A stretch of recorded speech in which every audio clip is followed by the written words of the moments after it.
Guarantee ಹಣ ಯಾವಾಗ ಬರುತ್ತೆ ಅನ್ನೋ ಗ್ಯಾರಂಟಿ ಇಲ್ಲ. 3 ತಿಂಗಳಿನಿಂದ 2,000 ಹಣ ಸಿಗದೆ ಹಲವು ಜಿಲ್ಲೆಗಳಲ್ಲಿ ಗೃಹಲಕ್ಷ್ಮಿಯರ ಹಿಡಿಶಾಪ. ಇವತ್ತು ಬರುತ್ತೆ ನಾಳೆ ಬರುತ್ತೆ ಅಂತ ಬ್ಯಾಂಕಿಗೆ ಅಲೆದಾಟ.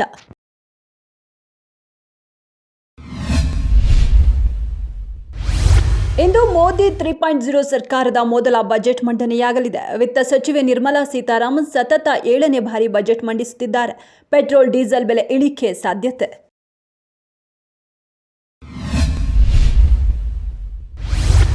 ಪೊಲೀಸ್ ಕಮಿಷನರ್ ಬಿ ದಯಾನಂದ್ ಅವರು ಸಮವಸ್ತ್ರದಲ್ಲಿ ರೀಲ್ಸ್ ಮಾಡುವ ಪೊಲೀಸರಿಗೆ ಬಿಸಿ ಮುಟ್ಟಿಸಿದ್ದಾರೆ. ಸಮವಸ್ತ್ರದಲ್ಲಿ ರೀಲ್ಸ್ ಮಾಡುವ ಪೊಲೀಸರ ವಿರುದ್ಧ ಶಿಸ್ತು ಕ್ರಮ ಕೈಗೊಳ್ಳಲಾಗುತ್ತೆ ಎಂದ ಎಚ್ಚರಿಕೆ. ಅಶಿಸ್ತು ತೋರಿಸುವ ಸಿಬ್ಬಂದಿಗಳ ಮೇಲೆ ನಿಗಾ ಇಡಲು ಅಧಿಕಾರಿಗಳಿಗೆ ಸೂಚಿಸಲಾಗಿದೆ. ಗಡಿಯನ್ನು ಭಾಷೆಯನ್ನು ಮೀರಿದ ಸಲಿಂಗ ಪ್ರೀತಿ. ಮಹಿಳಾ ಕ್ರಿಕೆಟ್ ಆಟಗಾರ್ತಿಯರ ನಡುವೆ ಪ್ಯಾರ್.